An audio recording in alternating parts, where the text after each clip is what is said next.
coração para Cristo, é pra ti, meu Senhor. A paz do Senhor, meus irmãos, amém. Glória a Deus.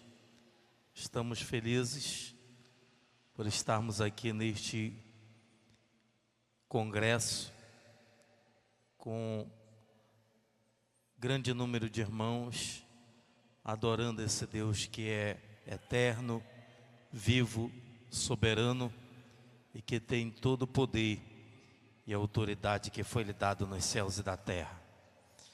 Eu gostaria de agradecer a Deus por essa rica oportunidade.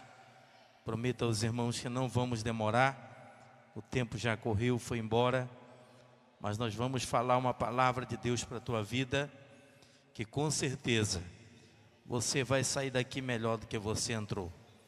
Agradecer a Deus pela vida do cantor Elielso. Fica de pé, meu filho.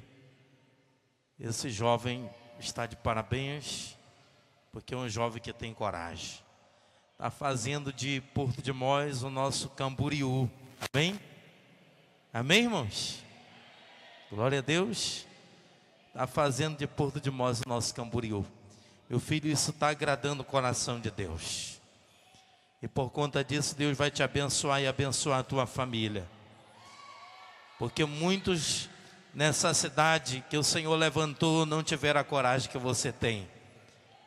Aleluia, glória a Deus.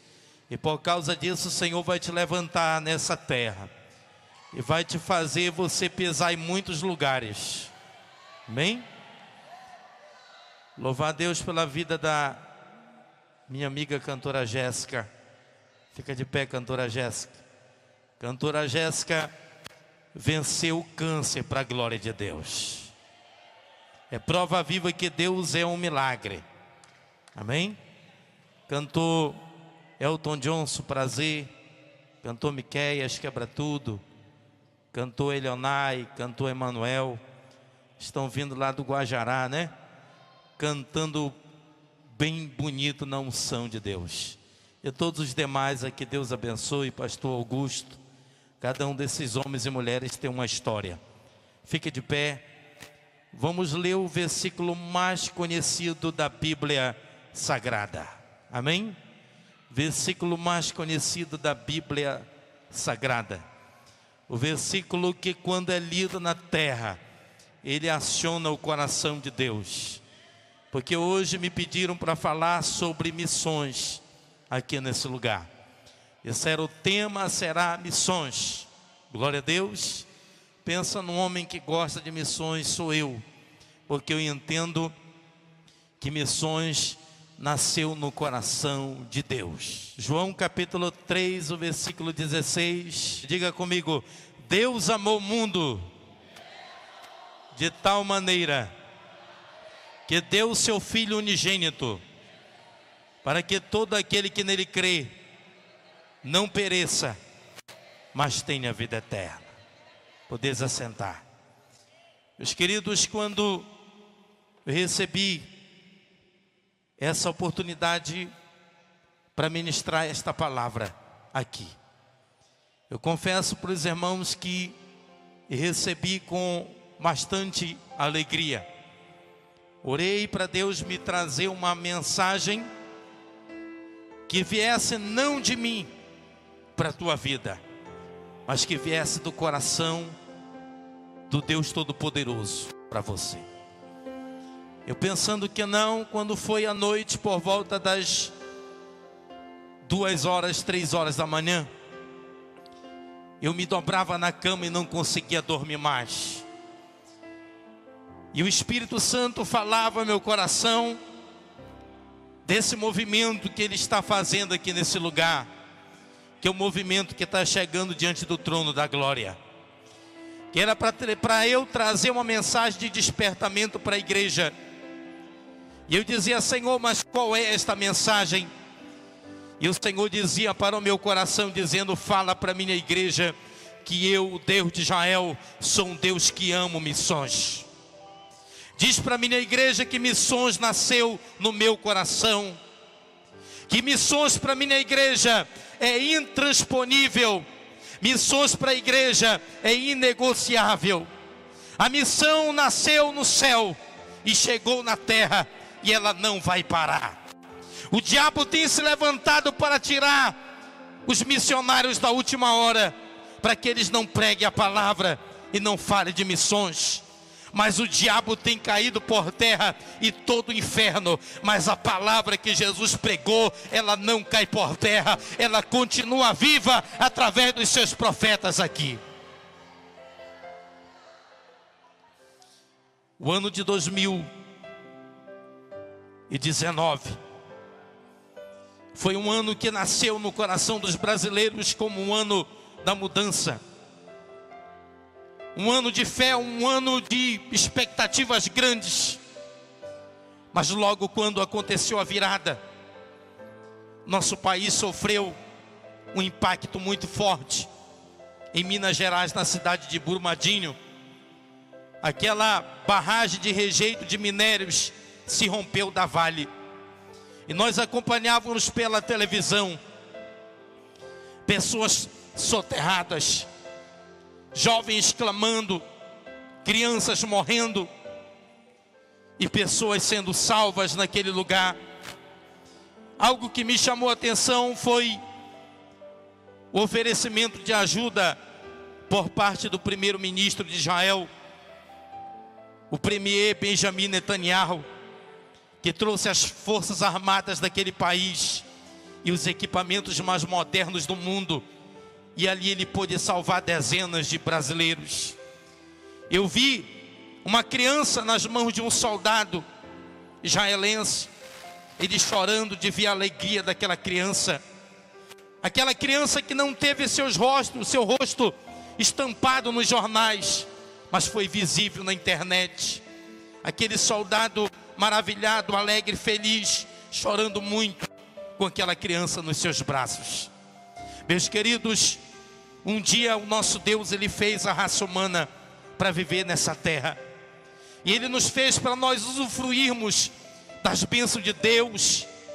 Ele nos fez para nós termos paz, termos comunhão.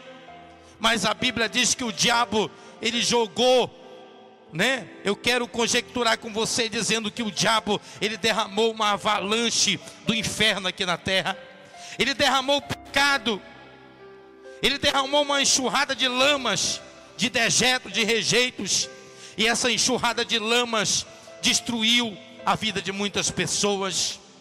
Os homens estavam morrendo sem Deus, sem salvação, sem paz. Os homens estavam morrendo sem a vida eterna. Mas a Bíblia diz que Deus, Ele amou o mundo de tal maneira, amém? Deus, Ele amou o mundo de tal maneira que se fez presente, se fez homem na pessoa de Jesus Cristo aqui na terra. O pecado de Adão foi forte, foi grande, que abalou toda a raça humana. Mas preste bem atenção, que o amor de Jesus Cristo foi maior. O amor de Jesus Cristo foi tão profundo, foi tão grande por mim e por você, que Ele suportou o Getsemane, Ele suportou as afrontas da cruz, Ele suportou o escárnio, Ele suportou as agruras, Ele suportou os ferimentos, Ele teve seu sangue derramado naquela cruz, Ele foi morto. Tudo isso Ele sofreu por causa de mim e por você, por causa de missões. Bendito seja o nome do Senhor. Tudo isso Ele sofreu por amor de mim e por amor da tua vida. Ele sofreu porque Ele entendeu que a única maneira de nós nos reconciliarmos com Deus foi através do seu sacrifício. A Bíblia diz que quando Jesus Cristo, Ele ressuscitou, a palavra do Senhor diz que um terremoto veio do Calvário. As pedras de Jerusalém vieram se rachando. Tivemos a oportunidade de pisar lá, entrar no sepulcro vazio de Jesus, agora bem recente. E o que me chamou muita atenção, quando eu pisei na Terra Santa, entrei no sepulcro de Jesus, foi o testemunho de um brasileiro que toma conta daquela sepultura, que ele dizia, um brasileiro, que ele dizia: vocês estão vendo essa rachadura que vem arrebentando o Calvário, e chega até a porta do sepulcro. Isso daqui é bíblico. A Bíblia diz que naquele dia houve um grande terremoto e a pedra da sepultura, ela foi removida daqui para acolá, não para que Jesus saísse, mas para que a igreja entrasse. Bendito seja Deus. Eu quero dizer para você nesta noite que o Cristo que você serve, Ele está vivo, Ele não está na sepultura, Ele subiu, está à direita do Deus Pai Todo-Poderoso, que quem ama a obra de Deus, prega a palavra, faz missões. Deus amou o mundo de tal maneira que deu o seu Filho unigênito, para que todo aquele que nele crê não pereça, mas tenha a vida eterna. Ele enfrentou tudo por causa de mim e de você. E o Senhor nos deu uma ordem. Essa ordem, cantou Elielson Júnior, ela está sobre os nossos ombros. A ordem de pregar o Evangelho. A ordem imperativa para mim e para você.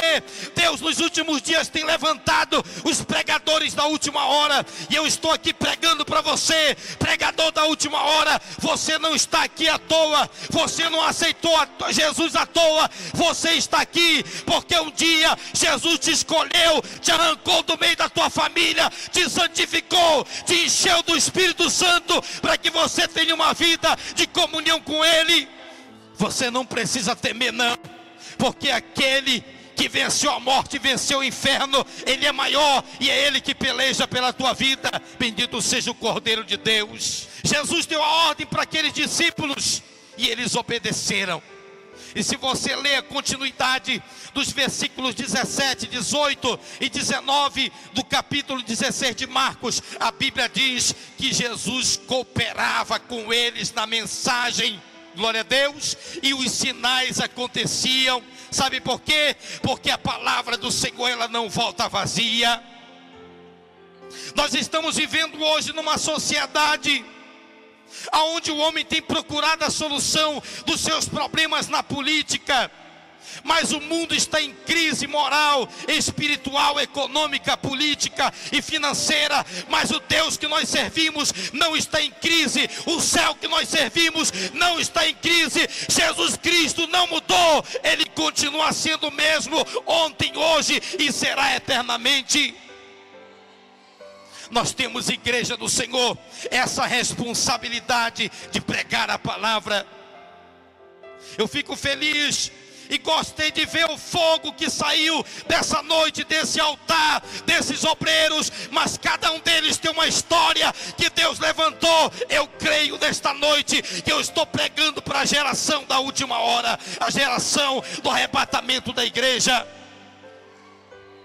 Quando eu prego para a geração da última hora, eu costumo dizer que a nossa geração não tem que andar preocupada com sepultura, com mortalha, com caixão, com cemitério, porque eu acredito que a nossa geração será a geração que há de ouvir o toque do arrebatamento da igreja e vai subir na eternidade com Cristo. Eu acredito que muitos dos senhores que estão aqui, muitos dos jovens, não terão seus corpos velados em um cemitério, em uma igreja, porque antes que isso aconteça, a última trombeta vai ecoar no céu e nós estaremos para sempre com o Senhor. Bendito seja Deus. Missão é um privilégio. Pregar o Evangelho é um privilégio. Pregar o Evangelho é privilégio. É um privilégio intransponível que Deus não deu para os anjos, para os arcanjos, para os serafins. Deus chamou eu e você para pregar esta palavra. Portanto, te levanta, missionário da última hora. Levantai os vossos olhos e vede os campos que já estão brancos para a colheita. Bendito seja Deus. Lucas capítulo 19, versículo 10, o Senhor diz: porque o Filho do Homem, Ele veio buscar e salvar aquele que se havia perdido. Ainda há muitos rabiscos da terra que precisam ser alcançados por este Evangelho. Deus está em busca, sim, de salvar os homossexuais. Deus está em busca de salvar a prostituta, o alcoólatra.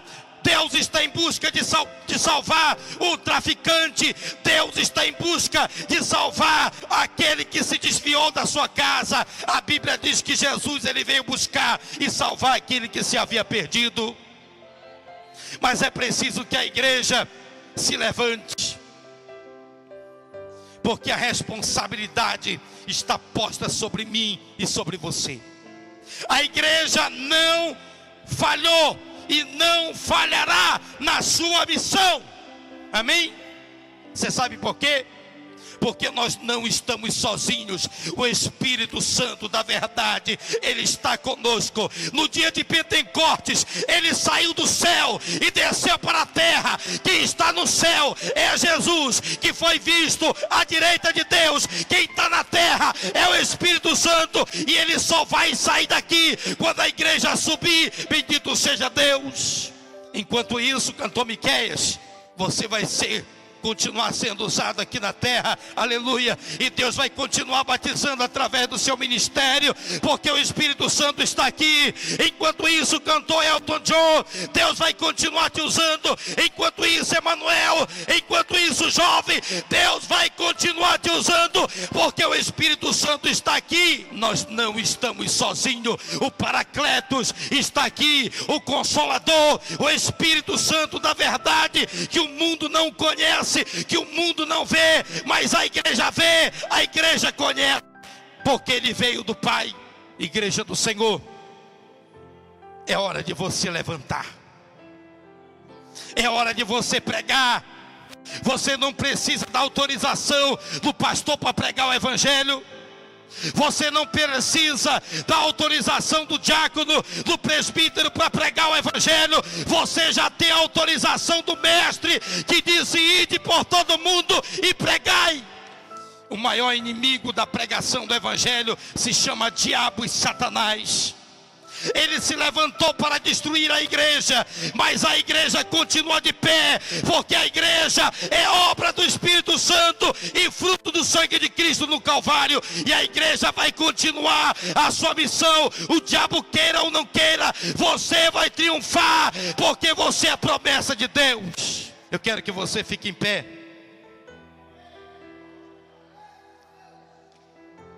Missões é uma responsabilidade minha, é uma responsabilidade tua.